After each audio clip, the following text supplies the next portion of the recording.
तवैवास्मि ना जीवामि त्वया विना इति विज्ञाय राधे त्वं नय मां शरणान्तिकं गुरुवे गौरचन्द्राय राधिकायै तदालये कृष्णाय कृष्णभक्ताय तद्भक्ताय नमो नमः। वाञ्छाकल्पतरुश्च कृपा सिन्धुवेव च पतितानां पावनेभ्यो वैष्णवेभ्यो नमो नमः। श्री कृष्ण चैतन्य प्रभु नित्यानंद श्री अद्वैत गदाधर श्रीवासादि श्री गौर भक्त वृंद हरे कृष्ण कृष्ण कृष्ण हरे हरे हरे राम राम राम हरे हरे। मैं सर्वप्रथम मध्य गुरुपाद में पद्म परमाराध्यतम नितर प्रविष्टोम विष्णुपाद अष्टोत्तर श्री भक्ति वेदांत श्री नारायण गोस्वामी महाराज मध्य शिक्षा गुरुपाद पद्म परमाराध्यतम नितर प्रविष्टोम विष्णुपाद अष्टोत्तर श्री भक्ति वेदांत श्री वामन गोसाई महाराज के अभय चरणार बिंद में अनंत कोटि दंडवत प्रणाम कर उनकी अनंत कृपा की वांछा करती हूँ। मैं ग्रंथराज श्रीमद् मरीचि माला तदई रचयिता ओम विष्णुपाद सच्चिदानंद श्री भक्तिविनोद ठाकुर के चरणार बिंद में अनंत अनंत कोटि दंडवत प्रणाम कर उनकी अनंत कृपा की वांछा करती हूँ। मैं सभी वैष्णवी के चरणों में यथार्थ बंदन अभिवादन दंडवत प्रणाम करती हूँ। तो आज हम डिस्कस करेंगे प्रश्न उत्तर, जितना हम समझे हैं, जितना हमने ग्रहण किया है। भगवान श्री कृष्ण, किशोरी जी, राधा रानी हमारे साधन को देखें, हमारे प्रयासों को देखें, गुरु वर्ग हमारी साधनाओं पर दृष्टिपात करें, अपना कृपा कटाक्ष हम पर बरसाएं। ऐसी प्रार्थना हम लोग सभी अनुक्षण नित्य निरंतर भगवान से किया करते हैं। हमने बहुत सारी बातें पढ़ी संबंध अभिधेय प्रयोजन में।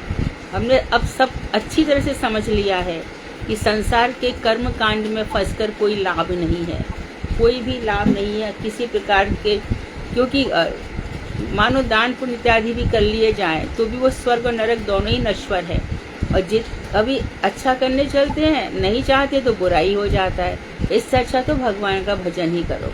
हमेशा ऐसा ही होता है। बहुत कोशिश करते हैं सब लोग खुश रहें, सब अच्छा हो जाए, सोसाइटी अच्छी बन जाए, समाज अच्छा बन जाए। सर्वे भवन्तु सुखिनः, सर्वे सन्तु निरामया, सर्वे भद्राणि पश्यन्तु मा कश्चित् दुःखभाग् भवेत्। कोई दुख का भागी ना हो, सब कुछ ठीक से, पर ऐसा होता नहीं है। कर्मों का फल भोगना ही पड़ता है। क्या कर सकते हैं? कोई ट्रीटमेंट, कोई इलाज एक को ठीक कर देता है, दूसरे को नहीं कर पाता। पूज्यपाद वामन गोसाई महाराज कहते थे कि आदि व्याधि ये सब हमारे कर्मों का फल है, जो आती भी और समाप्त भी हो जाती है। समय पड़ने पर उनका देखो, कोई 9 महीने में ठीक होता है, कोई 2 साल में, कोई 2 महीने में, कोई 2 दिन में ही ठीक हो जाता है। तो इस तरह से कर्मकांड बेकार है। फिर उसके बाद श्रुतियों पे जाओ, वेद मंत्र इत्यादि का हम अभ्यास करें तो हमारे आचार्यों ने कहा है कि उसमें इतना साधा लाखों श्लोक हैं, और लाखों श्लोक में हार्डली कहीं कृष्ण की भक्ति दिखाई देती है वेदों में। जबकि भगवान ने श्री कृष्ण स्वयं गीता के 15वें अध्याय के 15वें श्लोक में कहा है कि सर्वैरहम वेद वेद्यो वेदांत वेद विदेव चाहम। मैं समस्त वेदों का प्रतिपाद्य, लेकिन मिलता नहीं, बहुत ढूंढने से भी नहीं मिलता है।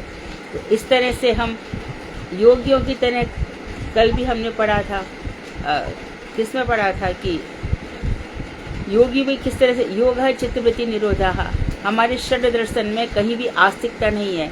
वेदांत दर्शन को छोड़ करके कहीं पर कर्म मीमांसा है, कहीं पर सांख्य है, कहीं पर योग है, कहीं पर न्याय है।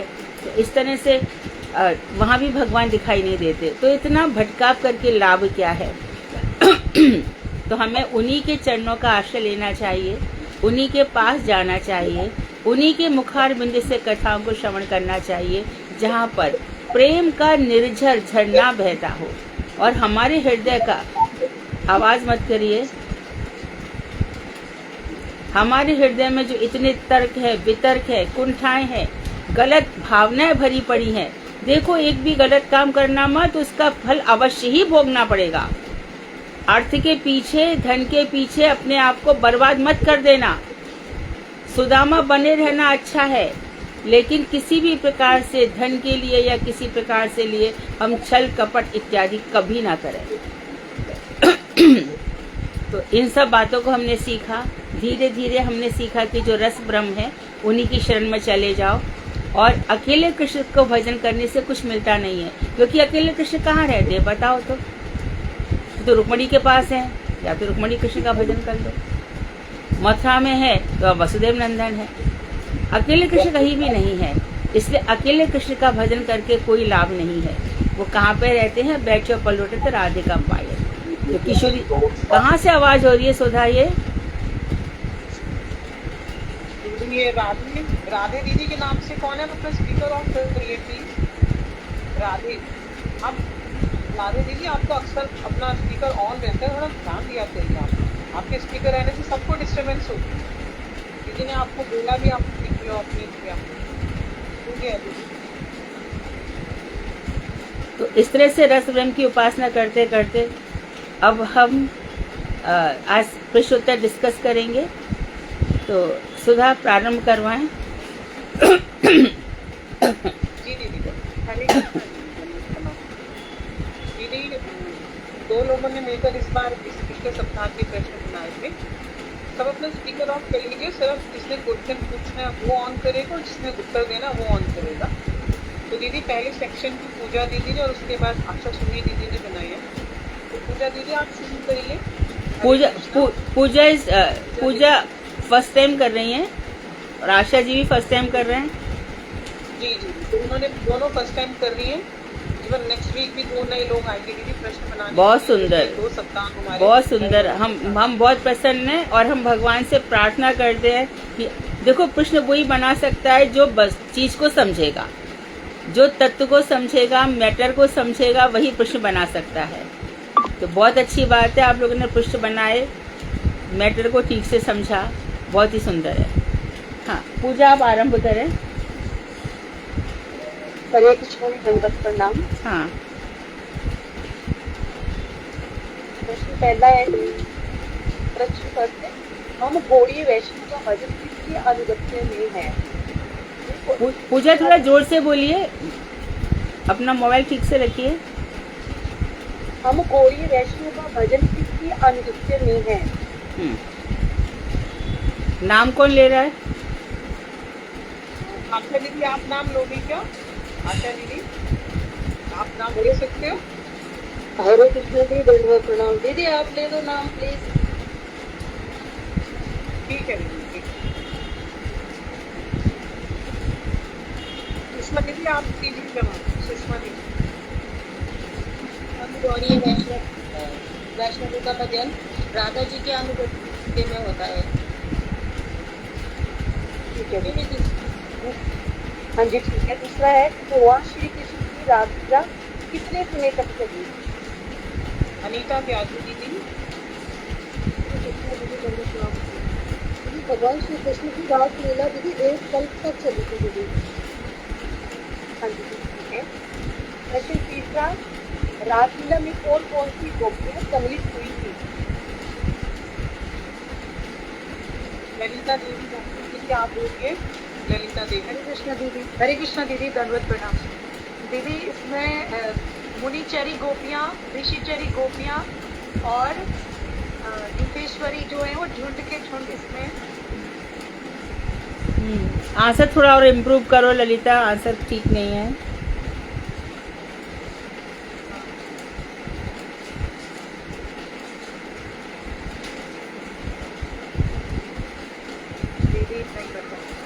और कोई बताए? ने बताया था। विनीता दीदी आप बोलिए। विनीता दीदी। हरे कृष्णा दीदी।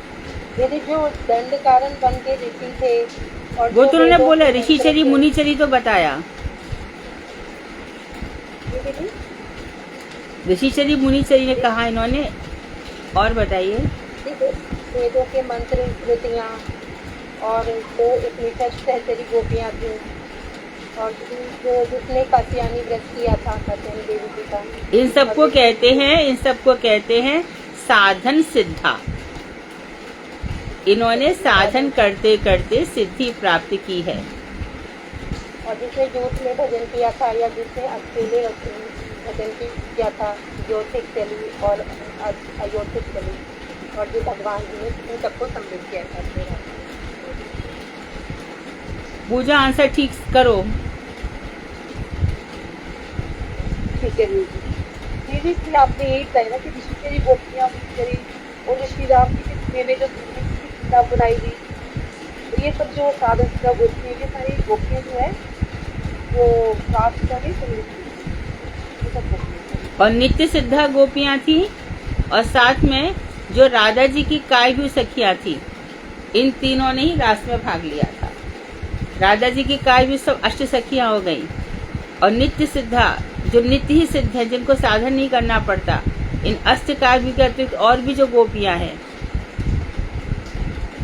ये सब इसमें आई, शैव्या भद्रा सब। अगला प्रश्न। अगला प्रश्न है प्रश्न 4, हम मंत्रों का जाप क्यों करते हैं? बहुत अच्छी बात है, आप लोगों ने कंटेंट के बाहर भी क्वेश्चन पूछे हैं, इसका मतलब कथा बहुत ध्यान से सुन रहे हो। हाँ, हरे कृष्णा दीदी, हम मंत्रों का जाप एक तो भगवान से संबंध स्थापित करने के लिए करते हैं और अपने आराध्य देव को प्रसन्न करने के लिए मंत्र का जाप करते हैं। अच्छा आंसर है। विद्ध वानर कौन से युग का था, तो इसका वध किसके द्वारा हुआ? कुसुम दीदी बोलिए। हरे कृष्ण के लिए धन्यवाद प्रणाम। ये त्रेता युग में राम के समय आए थे, बलराम जी ने इनकी बलराम जी द्वारा इनका मतलब हुआ था। प्रश्न 6 है, भगवान श्री विष्णु की शक्तियों की गणना क्यों नहीं की जा सकती? अन्ना दीदी हरे कृष्णा देवी, धन्यवाद प्रणाम। भगवान श्री विष्णु की शक्तियाँ अनंत हैं। पृथ्वी के समस्त धूली कणों की गणना करने में समर्थ जन भी उनकी शक्ति की गणना नहीं कर सकते हैं। हरे कृष्ण देवी, धन्यवाद। क्यों नहीं की जा सकती? प्रश्न ये है कैसे नहीं की जा सकती, ये इसका उत्तर होता। क्यों नहीं की जा सकती? क्योंकि उनके गुण अनंत हैं। जहाँ तक कि संकर्षण अनंत मुखों से उनकी प्रशंसा नहीं कर सकते, उनका गुणगान नहीं कर सकते। संकर्षण भी अनंत मुखों से, नीचे अनंत देव है ना, अनंत देव भी अनंत मुखों से उनका गुणगान नहीं कर सकते। जी दीदी। अगला क्वेश्चन है प्रश्न नंबर 7, भगवान श्री विष्णु के चरण कमल कैसे हैं? अनुराधा दीदी बोलिए।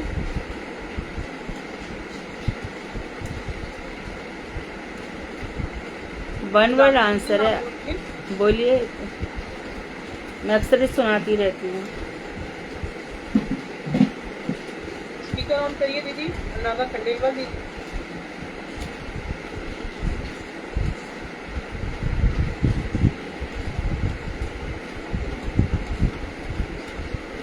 ज्योति दीदी आप बोलिए। ज्योति दीदी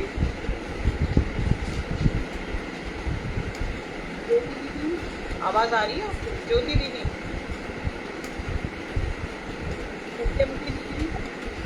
सत्यवती दीदी आप बोलिए। तो कॉमन सेंस की बात है। कालू दीदी आप बोलिए। कालू जी, दीदी मैं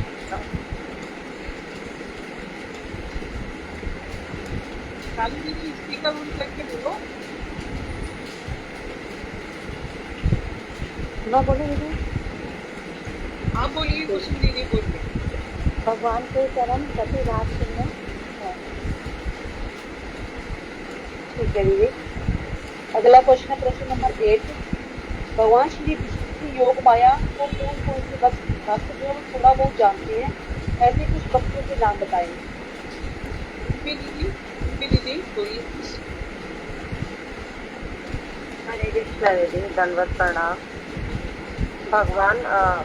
भगवान विष्णु के योग माया को कौन कौन से भक्त जानते हैं, कुछ भक्तों का नाम बताएं।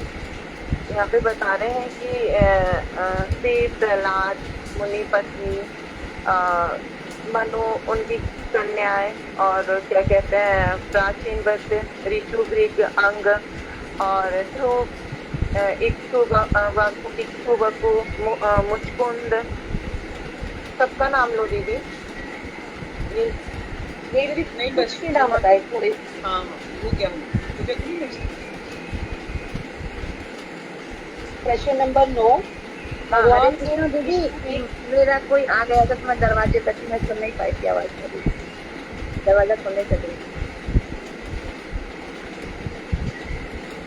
प्रश्न नंबर 9 है, भगवान को उपनिषदों में क्या कहा गया है? अनुराधा दीदी बोल दीजिए, आप बोल दीजिए। हाँ, हरे कृष्ण जी, सबको प्रणाम। उपनिषदों में भगवान को अशस्त्र यानी आनंद, सुख और विश्व ब्रह्म कहा गया है।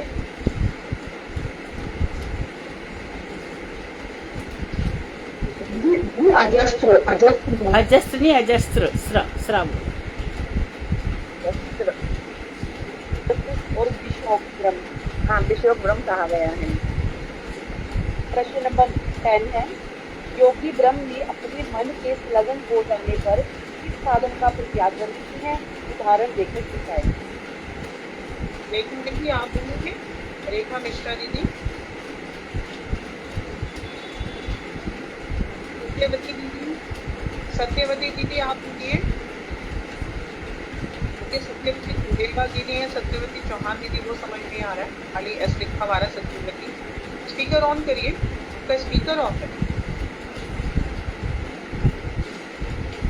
गुंजा आप बोलिए जब गुंजा आप बताओ। दीदी हमें सुनने दीजिए दीदी, हमारे क्लास में सब टूटे हुए हैं। ये तो अभी 2 ही क्लास का है, पिछले हफ्ते की क्लासेस है, जब से आपके स्कूल का ऑफ चल रहा है। दीदी सॉरी, मैं नहीं बता पाऊंगी, सॉरी। कोई बात नहीं। संतोष दीदी आप बोलिए, संतोष दीदी। संतोष शर्मा दीदी है क्या?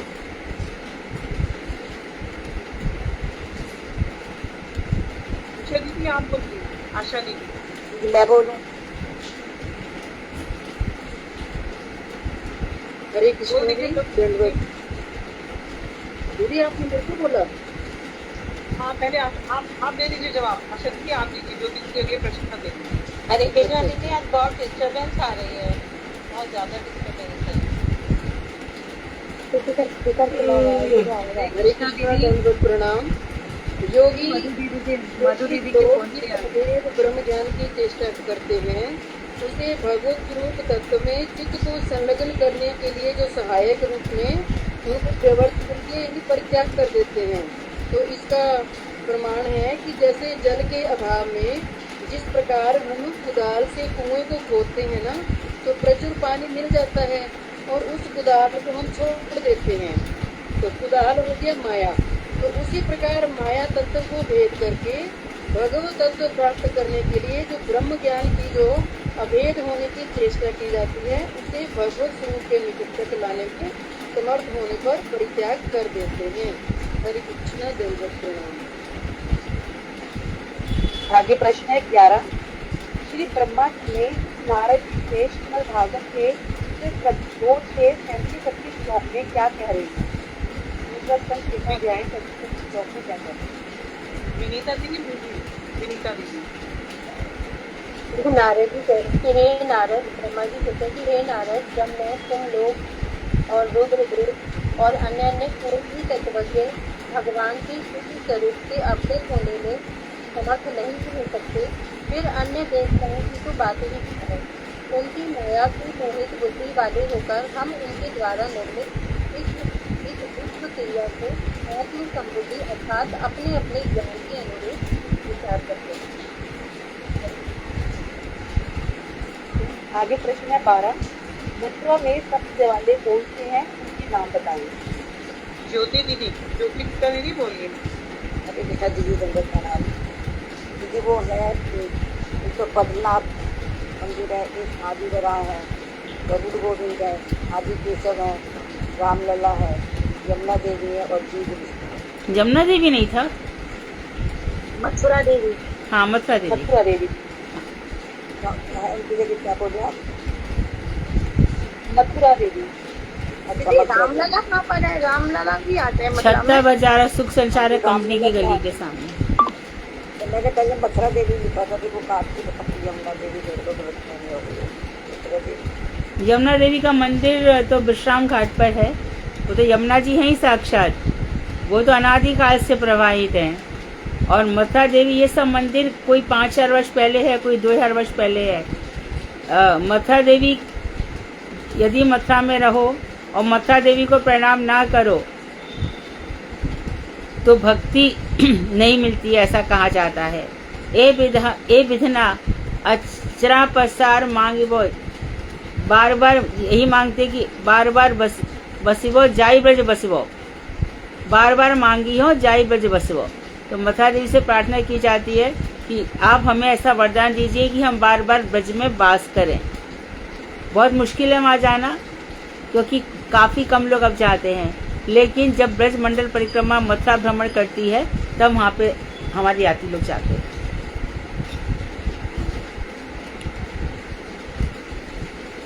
आगे प्रश्न है उन्हीं के ठीक 13 सामने दीर्घ विष्णु है।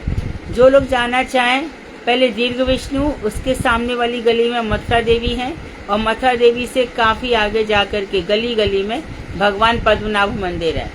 ये पद्मनाभ मंदिर 2000 वर्ष पुराने श्री विग्रह है। कहते हैं कि मथुरा में कई बार कभी बाढ़ आई है तो मथुरा कई बार डूबी है, लेकिन पद्मनाभ मंदिर को कुछ भी नहीं हुआ, वो ऐसे की ऐसे बैठे हैं। ये बहुत प्राचीन समय के हैं। कोई ऐसा भी कहता है कि जब श्री कृष्ण यहाँ से गोलोक धाम चले गए तो उस समय उनका स्मरण करते थे सब ब्रज पट्ट महिषा इत्यादि। तो श्री कृष्ण के प्रपौत्र से उत्तरा दादी के पास जाते थे कि मुझे बताओ ना कृष्ण कैसे लगते थे, कृष्ण कैसे लगते थे। ऐसा कोई कहता है कि उन्होंने जब गए ब्रज में तो कहा कि वहां पर जहाँ भगवान श्री कृष्ण ने जन्म लिया, उस कंस की जेल में अभी तक एक मणि जैसा पत्थर से मणि से चमक निकलती है।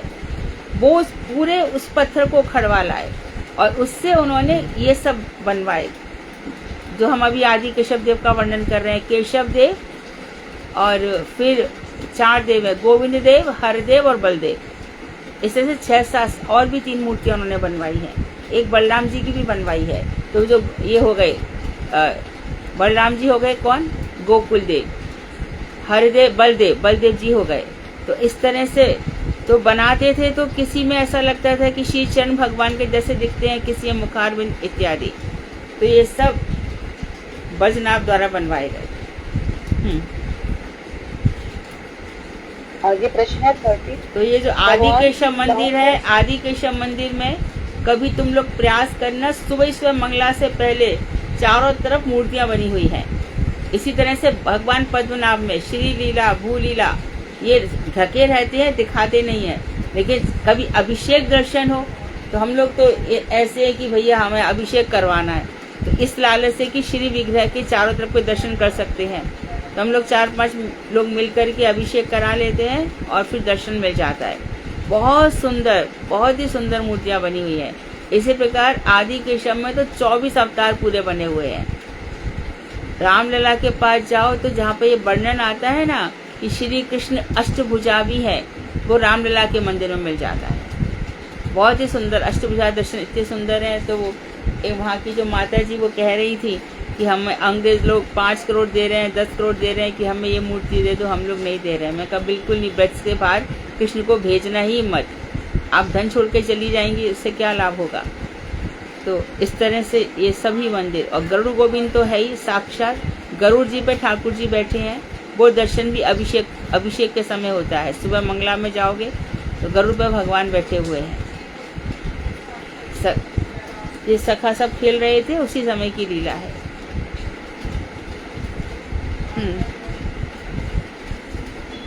प्रश्न 13।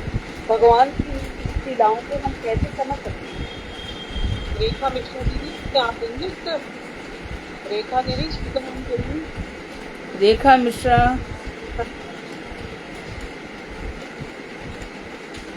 चौहान दीदी आप दे रही हैं। हरे कृष्णा दीदी मैं बोलूं? हरे कृष्णा दीदी बोलिए। हरे कृष्णा दीदी मैं बोलूं? समझ नहीं आई कुछ। बोलो दीदी बोलो। ठीक है, ओके। जिनके अवतार की लीलाओं का हम गान करते रहते हैं, परंतु तत्वता जो किया इसे समझ नहीं पाते। उन भगवान के विषय में ज्ञान आदि के ज्येष्ठ व्यक्ति, अतः हम उन्हें नमस्कार करें। हरे कृष्ण। नहीं दीदी, दीदी मैं बोली जाने से बोलो बोलो। बोलिए आप। दीदी भगवान की लीलाएं भगवान की कृपा से ही समझ सकते हैं दीदी। हाँ जी, ठीक है। प्रश्न सही है। 14 और दीदी गुरु वैष्णव की कृपा से ना, गुरु वैष्णव की कृपा से समझ सकते। भगवान गुरु वैष्णव सही है, तीनों की कृपा से। ये सब एक तात्पर्य है, हरि गुरु वैष्णव। प्रश्न 14 पृथ्वी का भार हरण करने के लिए भगवान ने किस देवता के नाम बताए? पुष्पा दीदी आप दीदी, पुष्पा दीदी। हरे कृष्ण। रुंकी दीदी आप बोलिए, रुंकी दीदी। हरे कृष्णा दीदी, मैंने ये वाला नहीं किया, मुझसे नहीं समझ बोलूं? हाँ कुसुम दीदी बोल दीजिए, बोल दीजिए। चार अवतार लिए थे उन्होंने, अद्भुत अवतार, पूर्व अवतार और धन्वंतरी मोहिनी। हाँ जी दीदी, अक्षय अवतार, अजीत अवतार, धन्वंतरी और मोहिनी अवतार। प्रश्न 15 है श्रीमद् भागवत के 10-40 श्लोक में श्री सुखदेव गोस्वामी राजा परीक्षित से श्री कृष्ण के किन गुणों की चर्चा कर रही है? सुषमा दीदी बोलिए, सुषमा दीदी।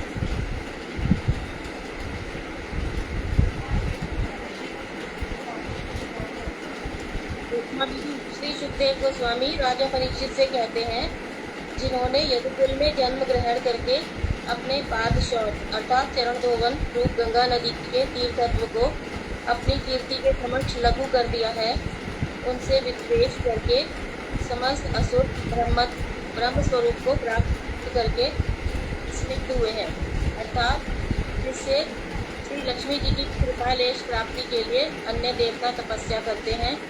वे लक्ष्मी स्वयं जिनके चरण कमलों की सेवा करती हैं, जिनका नाम श्रवण और कीर्तन करने से समस्त जीवों के अमंगल का नाश हो जाता है तथा जिनका आश्रय लेने से अच्युत रूप जागृत होता है।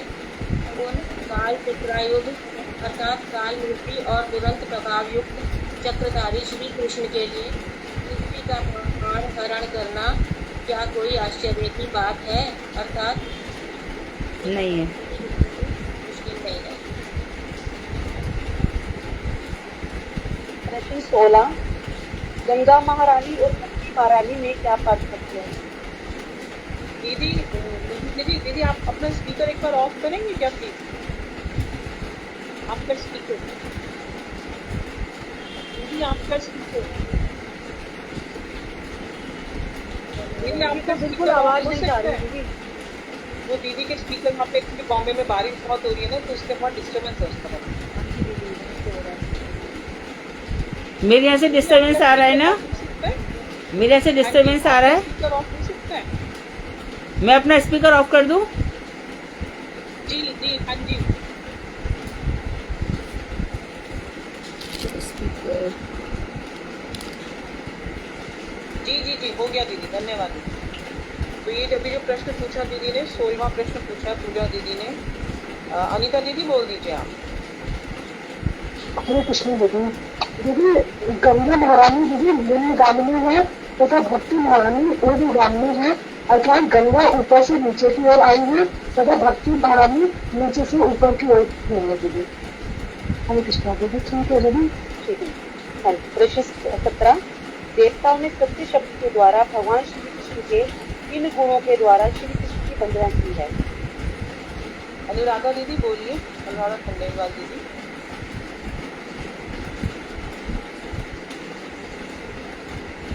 आपको आवाज आ रही है अनुराधा दीदी? अनुराधा खंडेलवाल दीदी।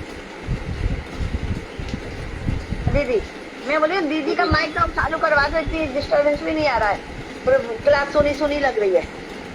दीदी बहुत डिस्टर्बेंस है, बहुत डिस्टर्बेंस है। आपकी बॉम्बे में तो शायद इससे आपको कम आ रहा है।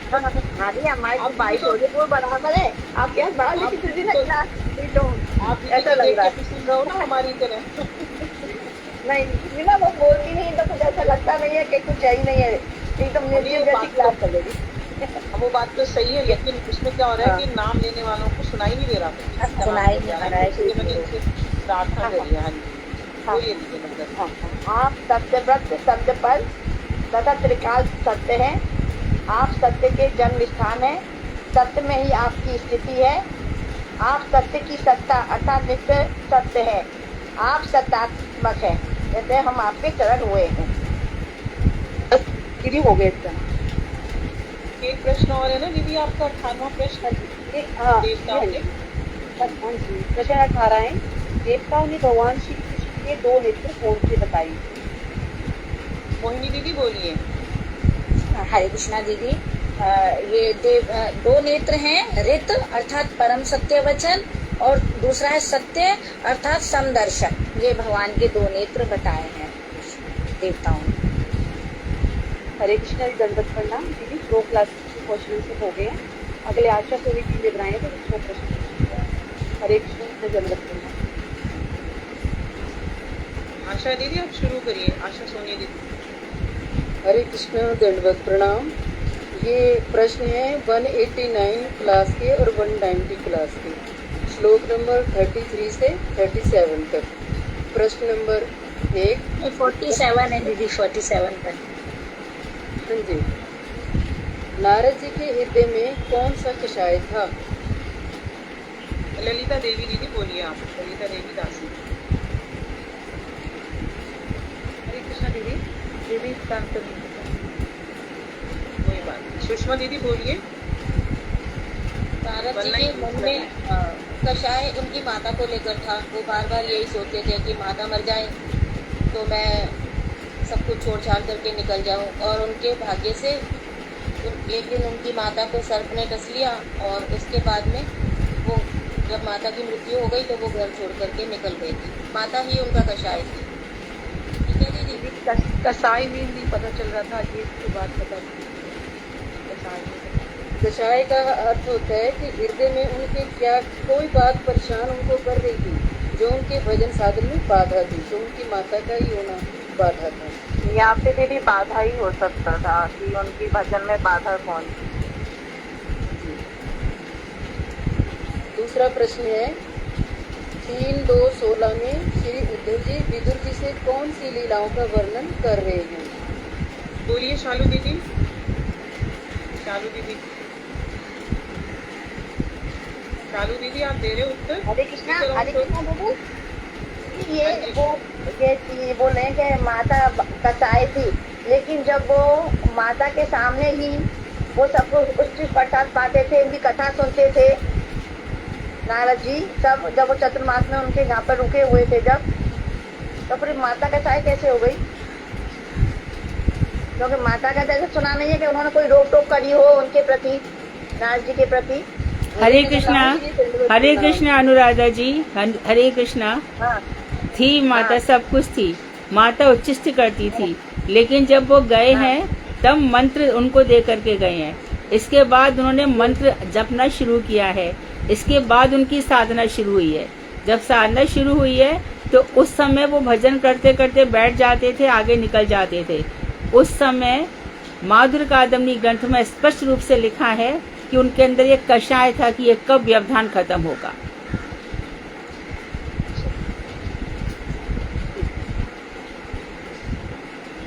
प्रश्न 3 श्लोक 35 में शिशुपाल श्री कृष्ण से द्वेष क्यों करता था तथा शिशुपाल को कौन सी गति प्राप्त हुई?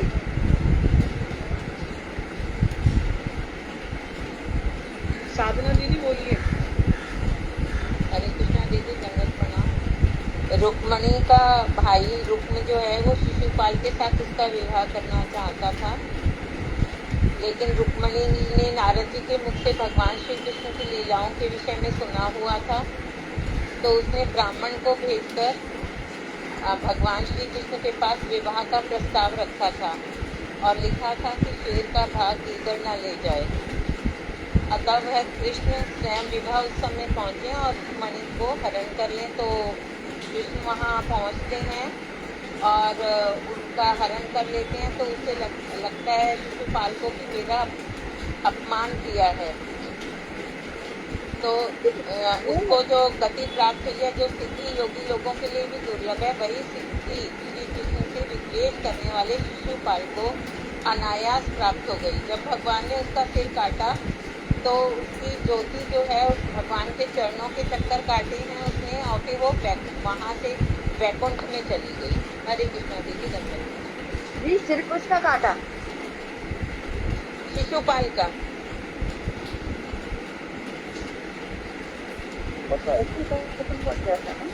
हरे हरे कृष्ण अनुराधा दीदी, कहाँ पे प्रॉब्लम है? उन्होंने बोला था कि यानी वो गीदड़ का भाग सियार का भाग गीदड़, ये तो दूसरी आंसर क्वेश्चन का आंसर है कि उन्होंने पंडित उसको क्या बोला था, पंडित को भेजा था ना रुक्मणी ने। रुक्मणी ब्राह्मण को भेजा था। हाँ तो उसका आंसर दिया दीजिए दूसरे क्वेश्चन का। ये तो नहीं, इसमें पूछा है शिशुपाल क्यों द्वेष करता था, तो बताना पड़ेगा ना कि भाई उसको अपना अपमान महसूस हुआ। नहीं, उसको तो फिर ये था ना कि जब ये शिशुपाल हुआ था ना तो इसके 3 नेत्र थे। नहीं, वो तो अलग ठीक है, वो अलग ग्रंथ पक्ष था। लेकिन उसे अपमानित तो इसलिए था ना कि अपमान इसलिए महसूस किया कि रुक्मणी से शादी करना चाहता था शिशुपाल से रुक्मणी की, लेकिन उसका हरण उन्होंने कर लिया था। उसने द्वेष तो इसलिए किया था भगवान से। बराबर। जो शिशुपाल को मिलनी चाहिए, जो रुक्मणी जी शिशुपाल को मिलनी चाहिए थी, तो जो शिशुपाल का हक था और उनके साथ फिक्स भी हो गया था कि उनके साथ ही विवाह होगा, उन्हीं को भगवान हरण करके ले गए। तो द्वेष तो उसको बचपन से ही था, लेकिन अब उस द्वेष को और भी बढ़ावा मिला। बचपन से जब से आकाशवाणी हुई थी तब से द्वेष तो उनको बचपन से ही करता था, लेकिन अब उसका द्वेष और भी बढ़ गया। कृष्णा दीदी, इसमें ना इनको ये नहीं बोलना चाहिए था ब्राह्मण वाला, वो अलग बता। हाँ, वो एक्स्ट्रा हो गया, वो एक्स्ट्रा हो गया। उनका रिश्ता तय हो गया था। हाँ, अगर ब्राह्मण का वो अलग हो गया। उनको कौन सी गति प्राप्त हुई थी? सायोज्य प्राप्त हुई थी कि कौन सी गति?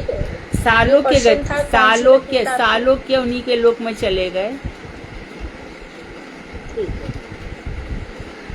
और उनके शिशुपाल को बचपन से ये आभास हो गया था ना कि मेरी मृत्यु का कारण जो है वो श्री कृष्ण ही होंगे। हाँ, बिल्कुल। क्योंकि 2 बाजुएं और 1 नेत्र उनका लुप्त हो गया था, तो बचपन से ही वो द्वेष करते थे। बचपन से द्वेष करते थे।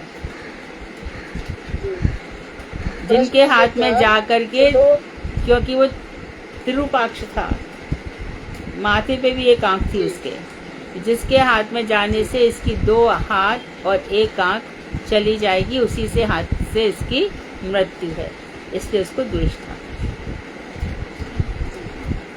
प्रश्न 4, श्लोक 36 में कुरुक्षेत्र के युद्ध में नर वीरों ने कौन से पद को प्राप्त किया?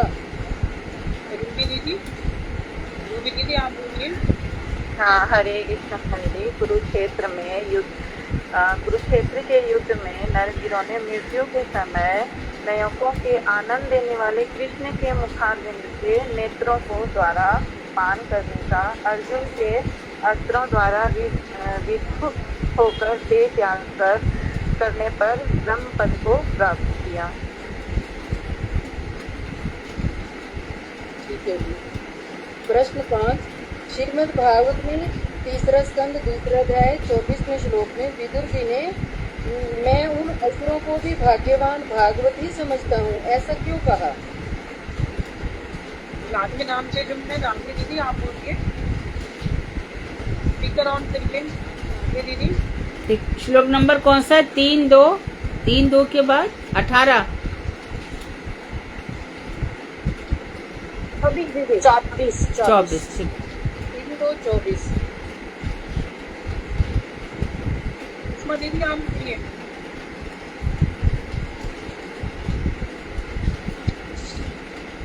उत्तर दीजिए, डायरेक्ट आंसर तो है, पढ़ा होगा तो डायरेक्ट आंसर है, एज इट इज लिखा है इसमें। हाँ जी, श्रीमद् भागवत में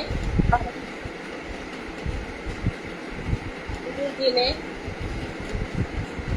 कहा कि जिन्होंने तीनों शक्तियों के अधीश्वर श्री कृष्ण ने पैर भाव से मन लगाया है और जिसने गरुड़ की पीठ पर विराजमान होकर सुदर्शन चक्रधारी श्री कृष्ण के हाथ से छूटे हुए महास्त्र चक्र को अपने ऊपर पड़ते हुए देखा था, मैं उन असुरों को भी भाग्यवान भागवत ही समझता हूँ।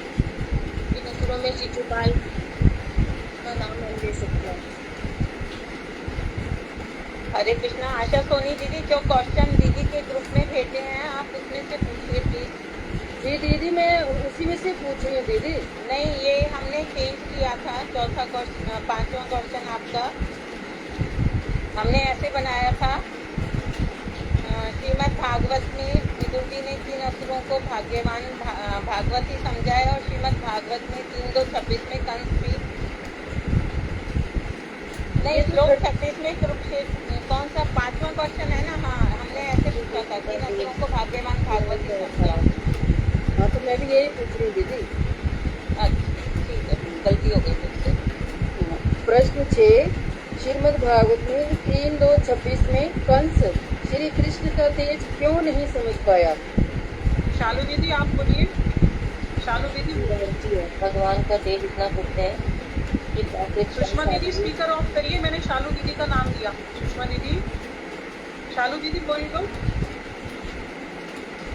आपके किस प्रॉब्लम है नेट में? आपकी आवाज नहीं आ रही हो, हालांकि आपने अपना स्पीकर ऑन किया हुआ है। आवाज नहीं आ रही थी आपकी।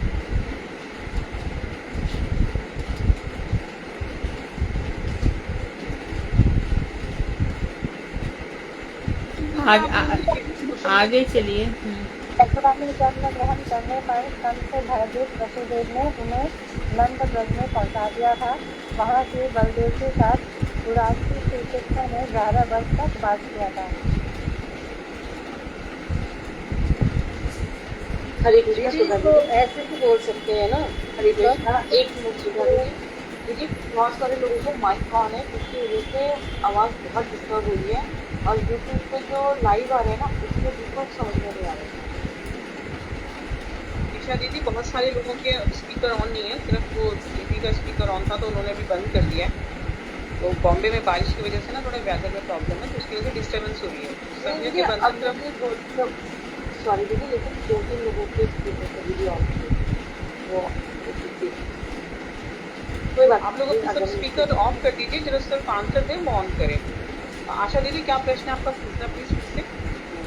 हाँ जी। श्रीमद् भागवत 3:2:26 में कंस श्री कृष्ण का तेज क्यों नहीं समझ पाया? मोहिनी दीदी बोलिए। हरे कृष्ण जी, ये वाला हो गया। प्रश्न नंबर 7। हरे कृष्णा दीदी। दीदी, इसका ऐसे है ना कि कंस श्री कृष्ण को इसलिए नहीं पहचान पाया कि चाणूर, मुष्टिक, शल, तोचल, कुबोले, पीड़ आदि हाथी जो है वो मर गए, लेकिन कंस तब भी नहीं माना। और ये जो भगवान का जो तेज है ना, ये इतना छुपा हुआ है कि कंस भी उनको पहचान नहीं पाया और वसुदेव जी भी श्री कृष्ण के तेज को पहचान नहीं पाए। नहीं, ऐसा नहीं है। कंस तो उससे भयभीत था, यही थोड़ी सब पहले से ही मर गए थे। बकासुर, उसके बाद फिर व्योमासुर, तृणावर्त, पूतना, सभी लोग तो मरे थे। कंस तो उनसे भयभीत था। प्रश्न क्या है आपका? कंस श्री कृष्ण का तेज क्यों नहीं समझ पाया? अभी किशोर दीदी मैं बताऊँ इसका। हाँ बोलो। जो बोलिए। इसलिए उन्होंने अपने माधुर्य से जो पुस्तक में लिखा है वही बोलना। उन्होंने अपने ऐश्वर्य को माधुर्य से खत रखा था, इसलिए वो ये समझ ये नहीं सका। ये प्रश्न बुक में से कहाँ से है? दीदी इसी में है, नीचे लिखा हुआ ये। हाँ, वहाँ क्या लिखा है? इनका तेज बहुत गुप्त था। इनका तेज इतना गुप्त है कि कंस भी नहीं देख पाया। वो माधुर्य से खत रखा था उन्होंने, ठीक है। ऐश्वर्य। हाँ, ठीक है, ठीक है, ठीक है। लेकिन बलदेव तो उनका ऐश्वर्य देख रहे थे, क्योंकि जब उन्होंने प्रणाम किया तो खुद भी प्रणाम करने लगे। उनका प्रणाम स्वीकार नहीं किया था बलदेव ने, देवकी बलदेव दोनों ने। सॉरी, बलदेव नहीं, वसुदेव और देवकी दोनों ने। विश्वनाथ की तरफ से ठाकुर ने ये देवकी वसुदेव भी नहीं समझ पाए थे, उनको ऐश्वर्य भाव आ गया था। आगे। प्रश्न 7, कंस के द्वारा कौन कौन से असुर भेजे गए जिन्हें श्री कृष्ण ने काल का ग्रास बना डाला और असुरों को कौन सी गति प्राप्त हुई? पूजा दीदी बोलिए। पूजा दीदी। हरे कृष्णा जी, दंडवत प्रणाम। कंस ने जब पूतना, बकासुर, व्योमासुर, कलप्पासुर, रेणुकासुर, तृणावर्त, कैशिक आदि बहुत से राक्षस हुए थे और ये सबको जो है वो ब्रह्म लोक की प्राप्ति हुई। हरे कृष्णा जी, दंडवत। प्रश्न 8, कालीय दमन लीला से क्या तात्पर्य है? और भी बहुत सारे लोग हैं क्लास में, बोलिए आप लोग। हरे कृष्णा दीदी, सुधा दीदी। दीदी इसमें दीदी लड़ाई असुर आएंगे कि दीदी चारों डिस्ट्रिक्ट वगैरह आएंगे दीदी? कंस में थोड़ी नहीं जाता उनको बेलासुर वगैरह को, तो दीदी ने बोला है तो इसमें भी चारों डिस्ट्रिक्शन क्वेश्चन वगैरह आएंगे दीदी?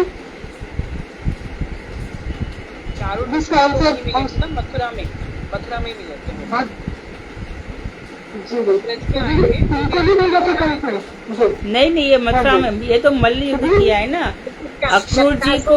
शक्तासुर, केशी दैत्य, व्योमासुर, अक्रूर को भेजा था उन्होंने कृष्ण को दंगल करवाने के लिए कि माँ तो हमारे जितने भी ये जा रहे हैं असुर वो कृष्ण को मार नहीं पा रहे, तो कहा कि मैं मथुरा में बुला करके मरवाता हूँ।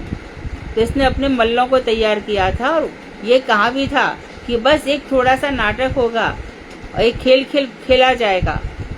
तो उसमें उनको बुलाया है, नंद बाबा से कहा है कि थोड़ा बहुत दंगल होगा, उसमें मल्ल युद्ध होगा।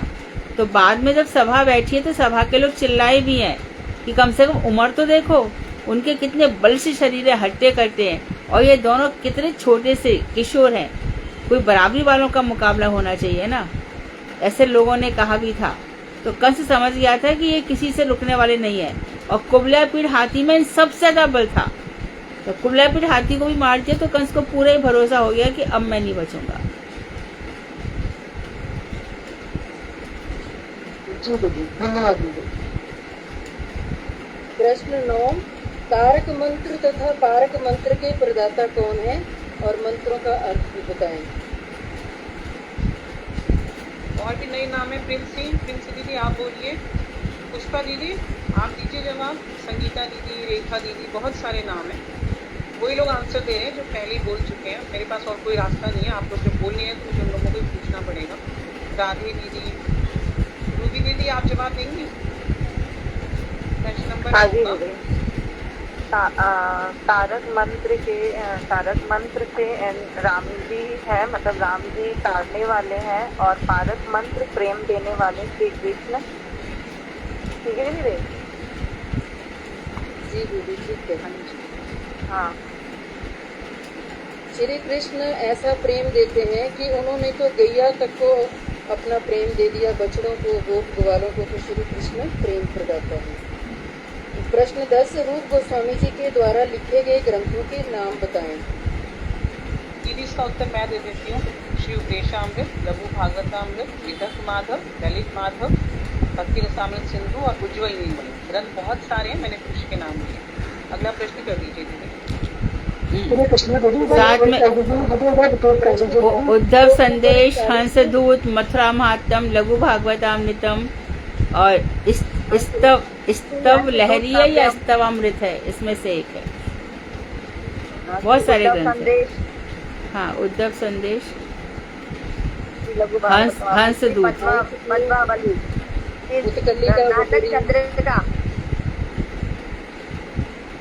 प्रश्न 11, श्लोक 41 में इंद्र का अभिमान चूर्ण करने के लिए भगवान ने ब्रजवासियों से क्या कार्य करवाया।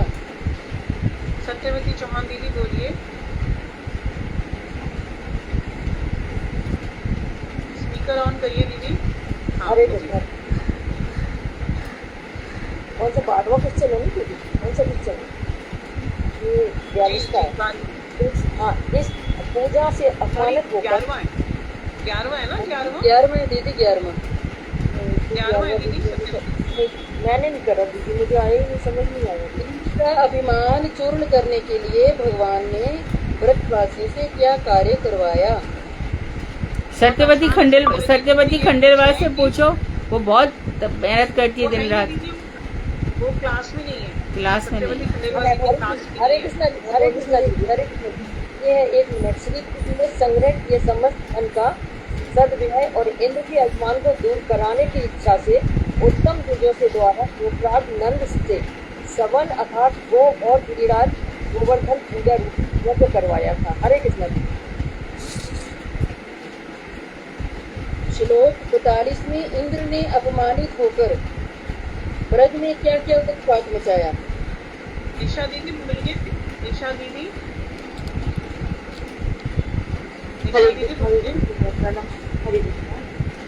इंद्र ने अपमानित होकर उसने बहुत क्रोध पूर्वक जिसमें अत्यधिक वर्षा की, निर्दोष और पूरा जो ब्रज था वो पूरा पानी से जल निमग्न हो गया। तब निर्दोष गोपों की रक्षा करने के लिए भगवान श्री कृष्ण ने गोवर्धन पर्वत को लीला पूर्वक छत्र के समान धारण करके सभी ब्रजवासियों की, गोपों की और गायों की सबकी रक्षा की।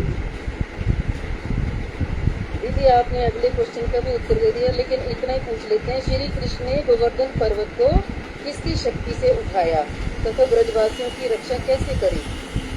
लता दीदी। लता दीदी दिख रही है मुझे, आप बोलिए प्लीज। लता दीदी। ज्योति दीदी आप बोलिए। ज्योति गुप्ता दीदी। इसमें वो उन्होंने राधा जी के चक्री के द्वारा उठाया था और सभी ब्रजवासियों को उसके गोवर्धन पर्वत के नीचे उनको सबको तलैटी में खड़ा कर दिया था और जिससे वो छत्र की तरह उनके ऊपर नंदी रात के धारण में मतलब उससे रक्षा करी थी वर्षा से आंधी से। इसमें एक श्लोक है दीदी, वो दीदी बोलती है ना, कछु माखन पवन भयो, कछु गोपन करी सहाय, श्री राधा जी की कृपा से गिरवर लिया उठाए। ये दीदी बोलती। हाँ जी हाँ जी, बहुत सुंदर। प्रश्न 14 श्रीमद् भागवत में 3:130 में श्री कृष्ण ने कंस का वध कैसे कर दिया? बोलिए साधना दीदी। हरे कृष्ण जी। भगवान श्री कृष्ण ने बलदेव जी के साथ जब से मथुरा आकर अपने पिता वसुदेव और माता देवकी के मंगल विधान के लिए ऊंचे स्थान पर बैठे हुए शत्रुओं के स्वामी कंस को नीचे गिराकर बलपूर्वक उसका निधन कर दिया।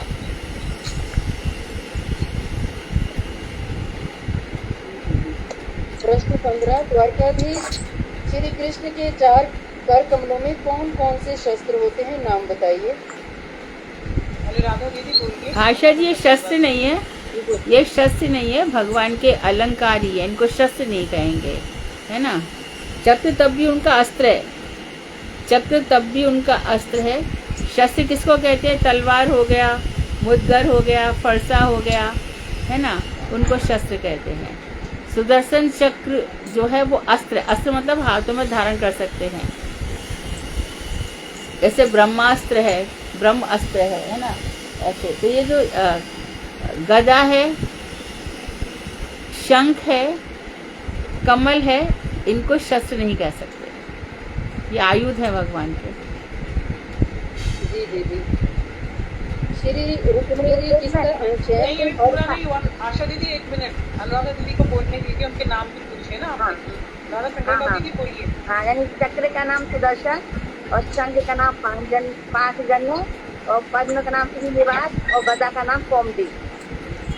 कौमुदनी, कौमोदकी, कौमुदी है, हाँ, की है, हाँ, कौमोदकी, हाँ।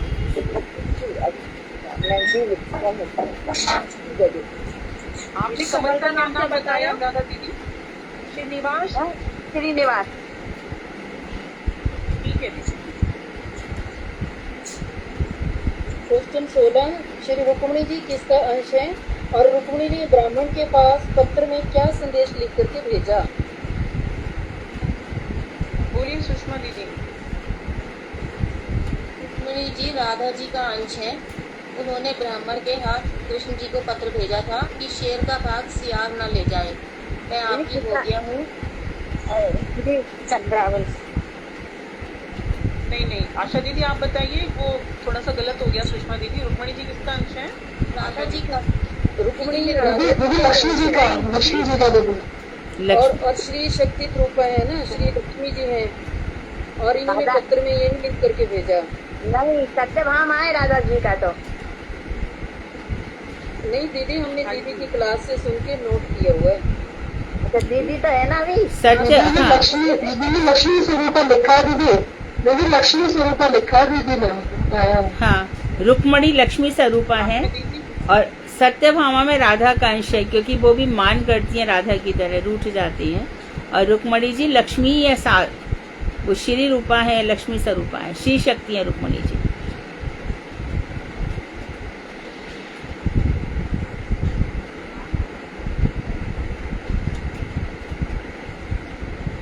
नेक्स्ट पूछ लीजिए आशा दीदी। 4:10 हो गए, पूछ लीजिए जल्दी। कितने प्रश्न और बाकी हैं? दीदी मैंने पूछ लिया। हो गए प्रश्न, हो गए पूरे? नहीं दीदी, अभी 3-4 और हैं। पूछिए, 4 प्रश्न और हैं दीदी। पूछ लो फटाफट, जल्दी पूछो। छोटी छोटी है दीदी, एक। हाँ पूछो पूछो। नागनी जी के स्वयंवर में पिता ने क्या शर्त रखी थी? ललिता दीदी बोलिए, ललिता दीदी।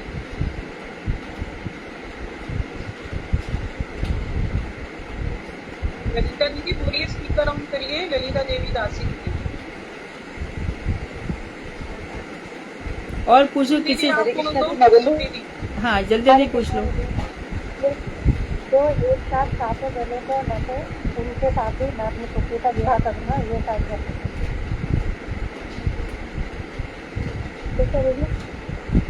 ठीक है दीदी, नेक्स्ट करिए आशा दीदी।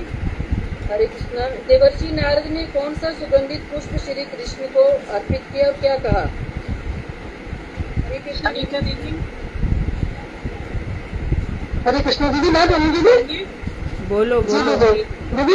दीदी नारद जी ने दीदी सफेद पंजाब का पुष्प दिया था भगवान को और ये कहा था कि जो आपकी प्रिय रानी है, जो आपकी सबसे प्रिय है, आप उसको ये फूल दे दीजिए। ये कहा था। पारिजात पुष्प है ना? पारिजात पारिजात। जी दीदी, पारिजात का सफेद पुष्प। क्वेश्चन अगला। श्री सत्यभामा को संतुष्ट करने के लिए श्री कृष्ण कौन से लोक गए? पूजा दीदी। स्वर्ग लोक। हरे ठीक है, लास्ट क्वेश्चन। इंद्र ने किसके उत्साह पर श्री कृष्ण से युद्ध किया था? दीदी।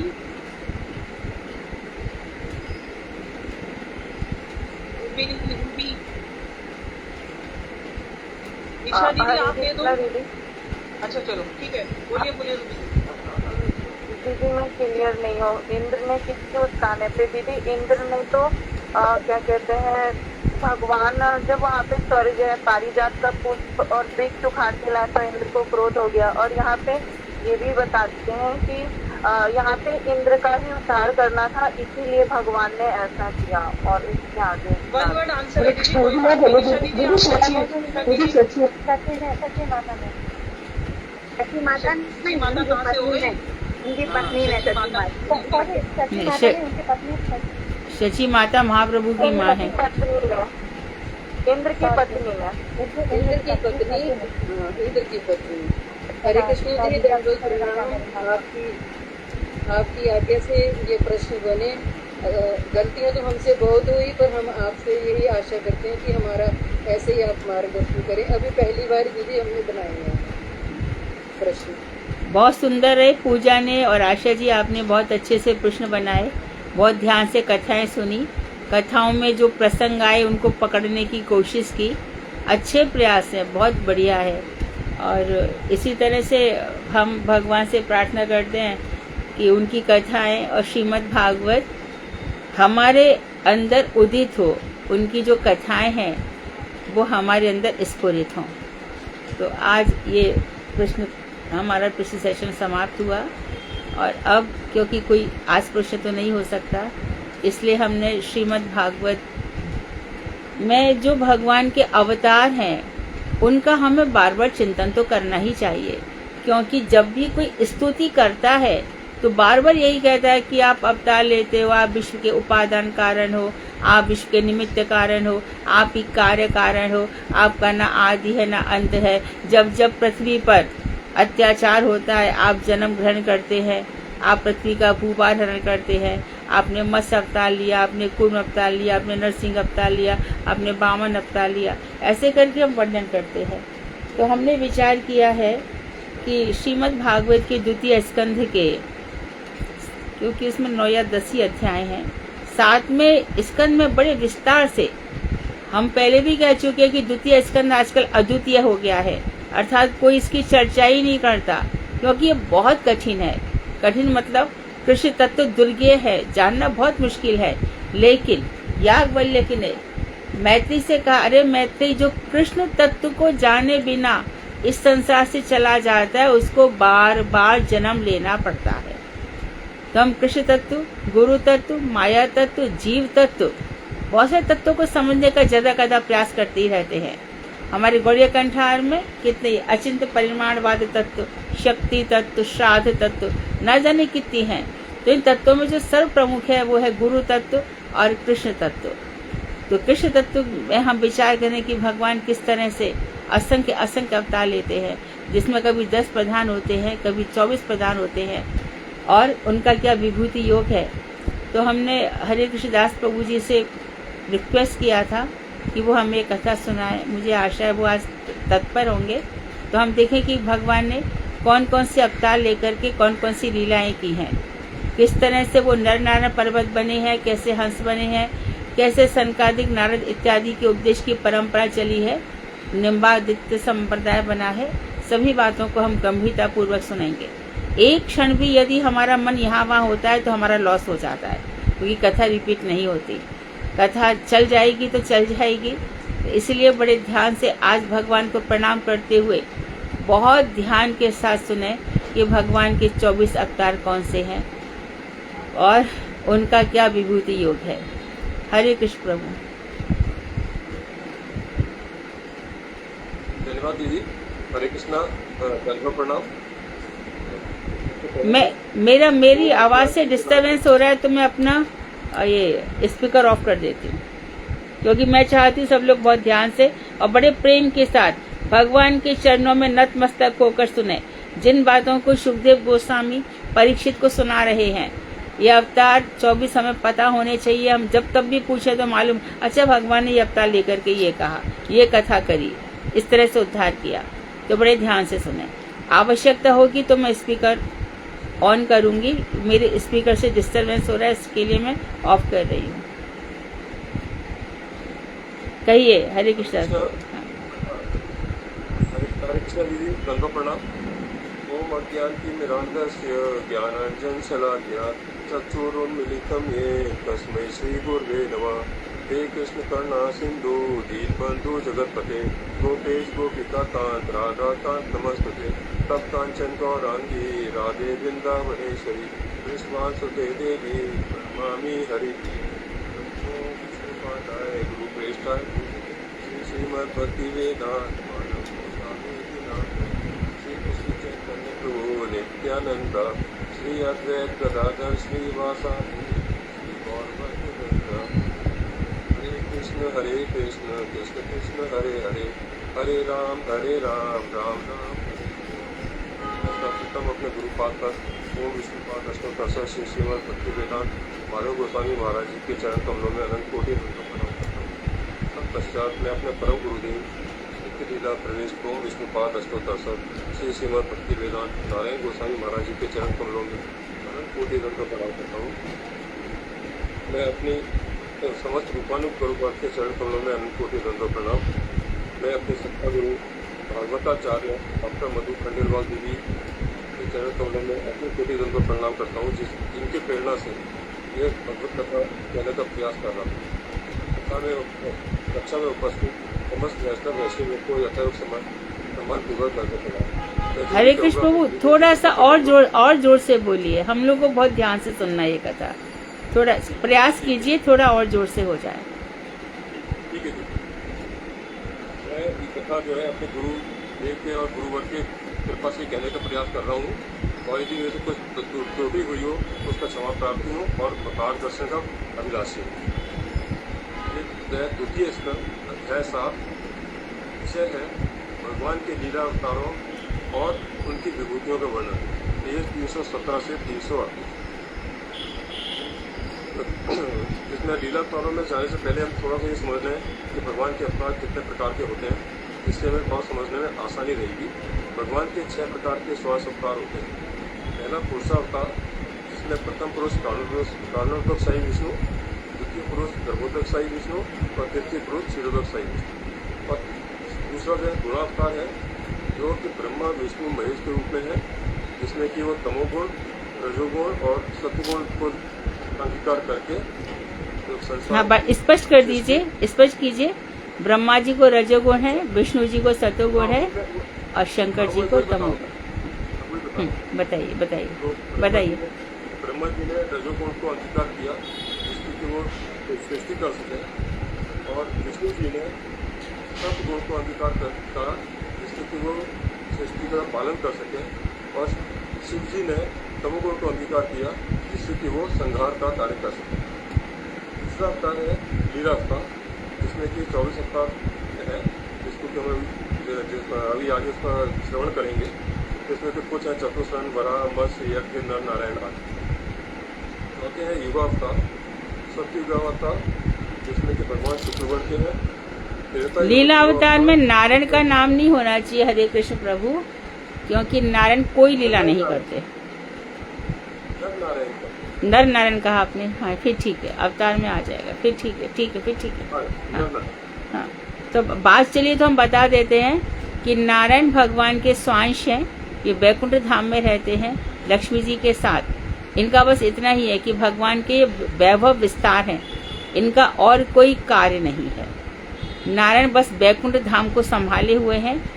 जो भक्त शांत रस इत्यादि से भगवान की उपासना करते हैं, या द्वारका में स्वकीय भाव से जिन लोगों ने भजन किया है, ये सब लोग बैकुंठ जाते हैं। तो बैकुंठ धाम के अधिपति हैं, अपने बैकुंठ धाम को संभाले हुए हैं, इतना ही है। तो युगावतार में जो है सत्य युगावतार, जिसमें भगवान शुक्रवर्ण के हैं। त्रेता युगावतार रक्तवर्ण, द्वापर युगावतार श्यामवर्ण और कलयुग युगावतार कृष्णवर्ण। फिर मनवंतरावतार। हरे कृष्ण प्रभु, कलयुग में पीत वर्ण है, कलयुग में पीत वर्ण है। शुक्ल रक्त द्वापर का कृष्ण है, शुक्ल रक्त कृष्ण और पीत, ऐसे 4 वर्ण हैं। शुक्ल सतयुग का हो गया, और रक्त है त्रेता युग का, जिसमें यज्ञ इत्यादि बहुत होते हैं। द्वापर का कृष्ण वर्ण है और कलयुग का पीत वर्ण है। मनवंतर अवतार, जो 14 मनवंतर होते हैं एक कल्प में, तो उसमें 14 अवतार हैं। यज्ञ, विभु, सत्यसेन, हरि, वैकुंठ, अजित, वामन, सार्वभौम, ऋषभ, विश्वक्सेन, धर्मसेतु, सुदामा, यज्ञेश्वर और भरद्वाज। और छठे अवतार है शक्त्यावेद अवतार। भगवान जो है अपनी एक कोई शक्ति, जैसे ज्ञान शक्ति हो, क्रिया शक्ति हो, तो इस तरह की वह भक्ति की शक्ति हो, तो वो एक जो है शक्ति किसी जीव में संचार कर देते हैं, तो उसे आवेशा अवतार कहते हैं। तो जैसे व्यासदेव जी में भक्ति शक्ति, पृथ्वी महाराज में पालन शक्ति तथा संतादि में ज्ञान शक्ति का संचार किया, तो ये अभिसत्यवेद अवतार। इस अध्याय में श्री ब्रह्मा जी नारद जी को भगवान के लीला अवतारों व उनकी विभूतियों का वर्णन कर रहे हैं। तो पहले भगवान ने वराह अवतार के रूप में हिरण्याक्ष नामक दैत्य का वध करके प्रलय के जल में डूबी हुई पृथ्वी का उद्धार किया। दूसरे अवतार में भगवान ने प्रजापति रुचि की पत्नी आकृति के गर्भ से सुयज्ञ के रूप में अवतार लिया, और अपनी पत्नी दक्षिणा के गर्भ से स्वयं नाम के देवताओं को उत्पन्न किया, और इंद्र बनकर त्रिलोकी के बड़े बड़े दुखों को हर दिया। तीसरा, गौतम ऋषि की पत्नी देवहूति के गर्भ से कपिल के रूप में अवतार ग्रहण किया, और अपनी माता देवहूति को भगवत ज्ञान का उपदेश दिया, जिससे उन्होंने माया के तीनों गुणों के आसक्ति रूपी मल को धोकर वैकुंठ धाम को प्राप्त किया। चौथा, अत्रि ऋषि की पुत्र प्राप्ति की कामना की आराधना के फलस्वरूप भगवान ने उनके पुत्र दत्तात्रेय के रूप में अवतार लिया, और उन्होंने मुक्ति रूप योग संपत्ति को प्रदान किया। पांचवा, ब्रह्मा जी ने लोगों की सृष्टि करने की इच्छा से तपस्या की, जिससे प्रसन्न होकर श्री हरि चतुर्सत व सनंदन, सनातन और सनत कुमार के रूप में आविर्भूत हुए। इस अवतार में उन्होंने पूर्व कल्प में प्रलय के कारण विनिष्ट हुए आत्म तत्व के ज्ञान को भली भांति यथावत रूप में मुनियों को बताया और उसे सुनते ही मुनियों को उसी क्षण परम तत्व का आत्म साक्षात्कार हो गया। अगले अवतार में भगवान ने धर्म की पत्नी और दक्ष की कन्या मूर्ति के गर्भ से धर्म और नारायण इन दो स्वरूपों में जन्म ग्रहण किया। इस अवतार में उन्होंने आत्म साक्षात्कार के उपायभूत कर्मों का आचरण व प्रचार किया। ये दोनों आज भी पृथ्वी पर बद्रिक आश्रम में विराजमान हैं। इंद्र द्वारा भेजे गए कामदेव व उनके सेना रूप अप्सराएं आदि भी उनकी घोर तपस्या भंग नहीं कर पाए और नर नारायण ने अपनी सेवा में नियुक्त उर्वशी नामक एक अप्सरा को उनके साथ भेज दिया। सातवां, विमाता सूची के कटु वचनों से आहत होकर 5 वर्ष के बालक ध्रुव तपस्या करने वन में चले गए और उनकी कठोर तपस्या से प्रसन्न होकर भगवान श्री नारायण कृष्णिगर्भ अवतार धारण कर ध्रुव के समक्ष प्रकट हुए थे। उन्होंने वरदान में उनको नित्य ध्रुव पद प्रदान किया। ध्रुव जी ने 36,000 वर्ष पिता के राज को भोगने के पश्चात मृत्यु पर में पैर रखकर ध्रुव लोक को चले गए। 8वां, अधर्म के अंश से उत्पन्न वेद की भुजाओं के मंथन से भगवान ने पृथ्वी के रूप में अवतार ग्रहण किया, जिन्होंने पुत्र शब्द को सार्थक करते हुए अपने पिता का नरक की यातना से उद्धार किया। इस अवतार में उन्होंने जगत के कल्याण के लिए पृथ्वी का दोहन भी किया। 9वां, अग्निदेव के पुत्र राजा नाती की पत्नी के घर से भगवान ऋषभदेव के रूप में अवतीर्ण हुए। उन्होंने अवधूत के समान परम हंसोचित योग का आचरण किया। 10वां, अब ब्रह्मा जी बता रहे हैं कि उनके ब्रह्मा जी के यज्ञ में भगवान स्वर्णमयी कांति युक्त अग्नि के रूप में आविर्भूत हुए। उनके श्वास के त्याग करने पर उनके नासापुटों से वेद वाणी उत्पन्न हुई। 11वां, चाक्षुष मनवंतर के अंत में प्रलय काल में भगवान ने मत्स्य अवतार लिया और पृथ्वी के साथ जरायु, अंत, द्वेत व उद्विज के आश्रय स्थल बन गए और सत्यवत मुनि और जौ आदि शस्य बीजों की रक्षा की। ब्रह्मा जी बता रहे हैं कि भय के कारण उनके मुख से निकले वेदों को धारण किया। 12वां, ब्रह्मा जी ने नारद जी को आगे बताया, जब देवता और दैत्य अमृत प्राप्ति के लिए क्षीर सागर का मंथन कर रहे थे, तब आदिदेव भगवान कच्छप रूप में प्रकट हुए और मंदराचल पर्वत को पथरानी के रूप में अपनी पीठ पर धारण किया। 13वां, देवताओं के भय का विनाश करने के लिए और अपने भक्त प्रहलाद की उनके पिता दैत्यराज हिरण्यकशिपु से रक्षा करने के लिए भगवान कुंभा फाड़कर श्री नरसिंह रूप में प्रकट हुए। श्री नरसिंह भगवान ने हिरण्यकशिपु को अपनी जिंगा पर रखकर अपने तीक्ष्ण नखों से उसके वक्षस्थल को फाड़ डाला। 14वां, वर्णोद्यान के विशाल सरोवर में महाबली ग्रह ने गजराज का पैर पकड़ लिया था।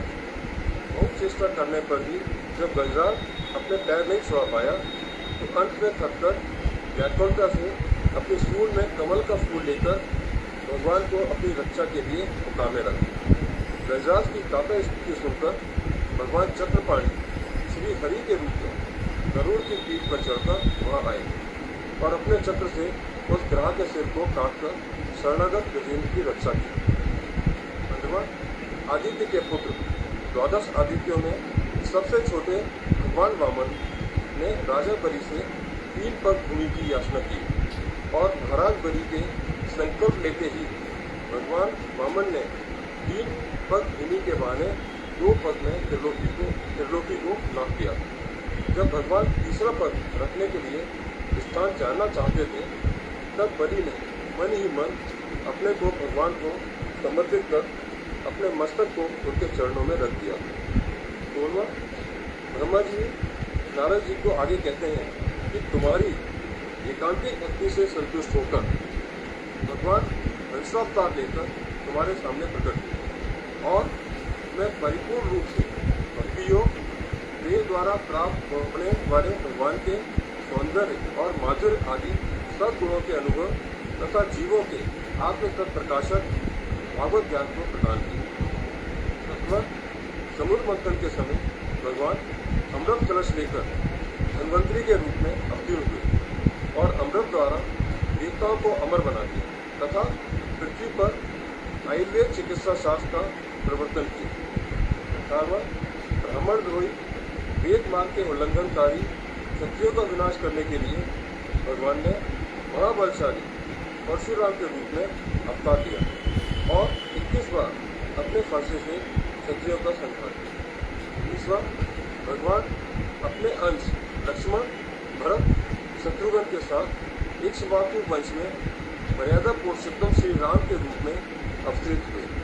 पिता की आज्ञा का पालन करने के लिए अपनी पत्नी सीता व छोटे भाई लक्ष्मण के साथ 14 वर्ष के लिए वन में चले गए और सीता हरण होने के पश्चात रावण का वध करके वापस लौटे। अब तक ब्रह्मा जी ने जो अवतार हो चुके उनके बारे में बताया। अब वे नारद जी को भविष्य में होने वाले भगवान के अवतारों के बारे में बता रहे हैं।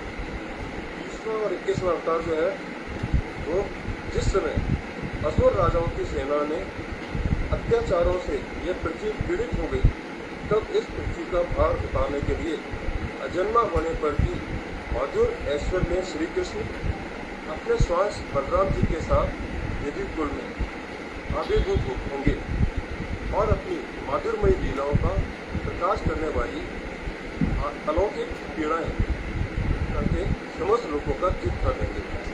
उनके ब्रज की कुछ मुख्य लीलाएं इस प्रकार से होंगी। पूतनावध, सकटभंजन लीला, विमला अर्जुन बच्चों का उठा देना, गाड़िए नाग मर्दन लीला, दामोदर बंधन लीला, गोवर्धन धारण लीला, रास लीला और दैत्यों का वध। अंतपत्र रुक्मी, नरकासुर, पौंड्रक और बहुत से दुष्ट राजा बलराम, भीम व अर्जुन के हाथों मारे जाएंगे। वास्तव में इन सबका वध श्री हरि ही करेंगे। भगवान के द्वारा मारे जाने पर कुछ जीवों को सायुज मुक्ति मिलती है तथा पौंड्रक, दंतवत आदि वैकुंठ को प्राप्त करेंगे। काल 22वां काल के प्रभाव से जब मनुष्यों की बुद्धि संकुचित और आयु कम हो जाएगी, तब मनुष्यों को वेदों का तात्पर्य समझना मुश्किल हो जाएगा। यह सोचकर भगवान सत्यवती के घर से वेद व्यास के रूप में आविर्भूत होकर वेद रूपी वृक्ष का विभिन्न शाखाओं में विभाजन करेंगे। 23वां देवताओं के शत्रु असुर लोग जब वैदिक पद का आश्रय लेकर अनक्षित वेद वाली पुरियों का निर्माण कर लोगों का विनाश करने लगेंगे, तब भगवान लोगों में लोभ व उनकी बुद्धि को मोहित करने के लिए बुद्ध रूप में अवतीर्ण होकर बहुत प्रकार के पाखंड रूपी उपधर्मों का प्रचार करेंगे। और दीदी ने कुछ ही दिन पहले जो है हमें बौद्ध धर्म का जो क्या पाखंड है उसके बारे में बहुत विस्तार से बताया। 24वां कलयुग के अंत में वर्णाश्रम धर्म का ठीक से पालन न होने पर जब ब्राह्मण, क्षत्रिय व वैश्य पाखंडी हो जाएंगे और शूद्र राजा बन जाएंगे, तब कली पर शासन करने के लिए भगवान कल की अवतार ग्रहण करके मलेच्छ व शूद्र राजाओं का संहार करेंगे।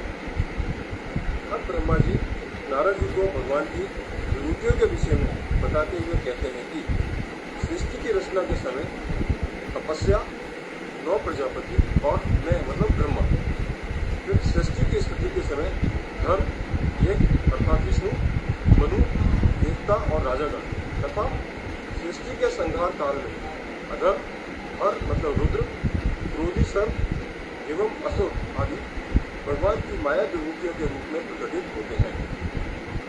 भगवान विष्णु के पराक्रमों की गणना करने में कोई भी समर्थ नहीं हो सकता। आदिदेव अनंत अपने हजारों मुख से भगवान के गुणों का नित्य कीर्तन करते रहने पर भी आज तक उन गुणों की सीमा को नहीं जान पाए। गुरु मुख से भगवान के नाम रूप आदि का श्रवण करके उनके स्वरूप को हृदय में धारण करने वाले एकांतिक भक्त जो भगवान के शरणागत होते हैं, उन्हीं पर भगवान कृपा करते हैं और वे भक्त ही तरह देवी माया को पार कर पाते हैं। तो नारद जी तो आगे बता रहे हैं, तो कह रहे हैं कि मैं मतलब ब्रह्मा और तुम भगवान की कृपा से खुद परम पुरुष की योग माया को जानते हो। हमारे अलावा महादेव, प्रहलाद, शंभु, मनु, जनक, अम्बरीश, भीष्म, उत्तम, विदुर, अर्जुन आदि भी भगवान की योग माया को जानते हैं।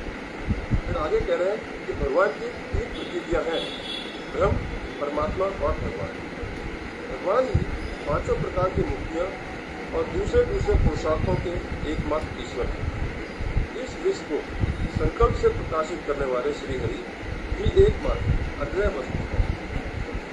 फिर ब्रह्मा जी आगे बता रहे हैं कि भगवान ने साक्षात रूप से उनको इसका उपदेश दिया और इसी का नाम भागवत पुराण है। यह भगवान की विभूतियां जिसे अंश और कला अवतारों का संग्रह स्वरूप है, अर्थात साक्षात भगवान ही इस शास्त्र में विराज रहे हैं।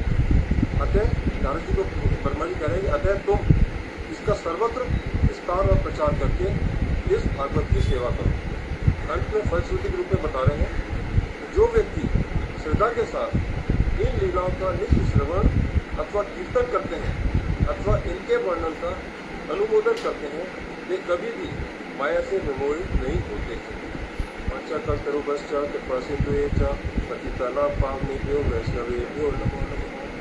धन्यवाद। हरे कृष्ण। दंड प्रणाम। बहुत सुंदर प्रयास किया आपने, बहुत ही अच्छे तरीके से समझ करके हमें सब अवतारों के विषय में बताया, बाद में विभूति योग के विषय में बताया। तो मैं आप सभी लोगों से भी कहती हूँ और हरे कृष्ण प्रभु आपसे भी कहती हूँ कि जितने हमने पढ़े हैं अध्याय, जहाँ कहीं भी थोड़ा भी कंफ्यूजन हो या जहाँ कहीं भी ऐसा लग रहा हो कि इस कथा को हम और अच्छे से समझें, हमने बार बार पृथु महाराज का उपाख्यान बार बार पढ़ाने की कोशिश की। अभी ध्रुव सेठ भी हमने सुना था और हम कोशिश कर रहे हैं कि जितने भी प्रसंग है उनका वर्णन बार बार हो। भारती भी तैयार है, उसने सती प्रसंग तैयार किया है। तृतीय स्कंध में बहुत सारी चीज़ें ऐसी थी जिनको हम समझ सकते थे, द्वितीय स्कंध में भी ऐसी हैं। तो यदि आप लोग चाहेंगे तो हम उसको पढ़ सकते हैं, क्योंकि मुझे नहीं पता कि कौन सा अध्याय, क्योंकि दोबारा हम रिवाइज करेंगे तो आगे फिर होगा नहीं। अभी पंचम स्कंध ने सुधा ने सबको भेज दिए हैं, तो जो लोग भी पंचम स्कंद की तैयारी कर रहे हैं इसी तरह से समझ के सोच के, तो आपका प्रयास बहुत सुंदर था। भगवान आपको अपना वरद हस्त प्रदान करें कि आपका श्रीमद् भागवत में प्रवेश हो। बहुत ही सुंदर रहा कीर्तन। दीदी ये मेरा अकेले का प्रयास नहीं है, इसमें जो है सुषमा का भी पूरा कंट्रीब्यूशन है और दोनों ने मिलकर इसको तैयार किया है और जो भी कथा कर रहे हैं हम दोनों मिलकर ही करते हैं। बहुत सुंदर। दोनों मिलकर आप लोग दोनों ऐसे ही आगे बढ़े, बहुत ही सुंदर, बहुत ही सुंदर। ऐसी आगे कीजिए, दोनों मिलके कीजिए। सुधा उस दिन इनका भी अच्छा था, परंतु जो उपदेश है ना, साधना ने भी वही गलती की। उपदेश बहुत लंबा चौड़ा नहीं, उपदेश जितना पहले क्या तत्व ज्ञान के साथ उपदेश होता है ना, तो तत्व ज्ञान बार बार हम पढ़ रहे हैं, सुन रहे हैं। उपदेश में जैसे कि पृथु महाराज के उपदेश थे जो जनता के लिए बहुत अच्छे थे, वही हमें लेने चाहिए थे। उतने ही लेते ना तो और भी अच्छा हो जाता। देखो भागवत का एक भी अंश हेयांश नहीं है, छोड़ देने योग्य नहीं है सुषमा जी, लेकिन आपने बहुत सुंदर बताया, परंतु उतना इसलिए हम बोल रहे हैं कि इसलिए कम करने की जरूरत है कि उतना समझ नहीं पाते हैं, बियॉन्ड अंडरस्टैंडिंग हो जाता है। बस मैं यही रिक्वेस्ट कर रही हूँ, मेरी बात आप समझ रहे होंगे, शायद मैं कैसे समझाऊं, मैं यही समझाना चाहती हूँ कि उतना ही बोलें जितना समझ। हम अपने लिए खूब पढ़े, मैं दिन रात पढ़ती हूँ, परंतु मैं उतना ही बोलने की कोशिश करती हूँ कि जितना हम सबको समझ में आ जाए। मैं आगे से ध्यान हाँ, देश पाठ और अप्रोचेबल, पब्लिक अप्रोचेबल होना चाहिए। तत्व ज्ञान पूरा की पूरा वही हो। हाँ, आपने मेहनत की है बहुत, इतना सुंदर बोले हैं, इतना पूरे पृथु उपाख्यान को इतना शॉर्ट किया। उसमें जो बहुत रोचक बातें हैं जो पब्लिक को सीधा कि हमें कैसे, उन्होंने लोक कल्याण के लिए बहुत सी बातें बताई महाराज पृथु ने। मैं तो चाहूंगी कि जो लोक कल्याण के लिए जो बातें हैं आप फिर से एक दिन 5-10 मिनट में बताइए, कि प्रतु महाराज क्या चाहते थे, पब्लिक को कैसे रहना चाहिए, उन्होंने सारी बातें बताई, राजा प्रजा का संबंध कैसा होना चाहिए। तो ये सब बातें हैं, तो बहुत सुंदर रहा। हाँ, जिस दिन तैयार हो उस दिन बताइए। तो अभी मैं आपको और एक दो, या तो मैं शाम तक आपको बताऊंगी या सुबह तक मैं या सुधा को बोल दूंगी कि फिर आप लोग इस तरह से एक और चैप्टर तैयार करें, जिससे कि सद्यो मुक्ति और क्रम मुक्ति के विषय में हमने अनुराधा से कहा था कि समझ जाए, लोग समझ भी गए हैं कि जल्दी मुक्ति कैसे होती है, क्रम पूर्वक मुक्ति कैसे होती है, उसका भी प्रयास करेंगे, है ना। ठीक है, छोटा कीर्तन, क्योंकि अगली क्लास शुरू होने वाली जल्दी से।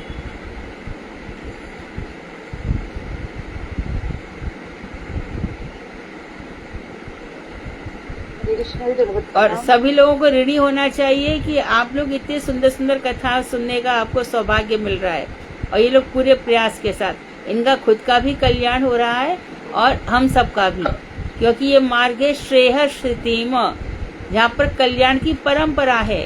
हर दिन, हर रात ही नहीं, हर मिनट, हर क्षण, फ्रैक्शन ऑफ सेकेंड हमें यही करना है। इससे साइमल्टेनियसली संसार प्रपंच छूट जाएंगे, हमारा हृदय निर्मल हो जाएगा, श्रद्धा से युक्त हो जाएगा और हरि चिंतन बढ़ता चला जाएगा। कीर्तन।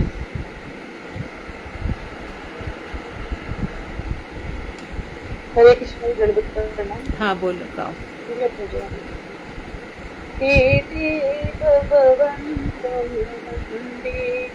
मन मानस बदु कर बरते, निज पद पाकर मकरंदे, यद्यपि समाधि शुभि धीरपि पश्यति, नातग न खबर मरीच, निज निशाम्य तवाचित, तदपि कृपादभूतवीचम्, भक्तिरुदं च कियद्यपि माधव, नाप्रेममतिमासी, परमेश्वरता तदपीतवादित, दुर्गते विदाति, अयम विलोलकयादितनातुं, कलितत हुतरस्वार, निवसतु नित्यमिहामृतविन्दनि, विन्दनमत्संसार, कृष्ण देव भगवन्तं वन्दे, हे देव भगवन्तं वन्दे। हरे मन मानस मधुकर मर्पय निज पद, पंकज मकरंदे, है ना, ऐसे ट्यून है।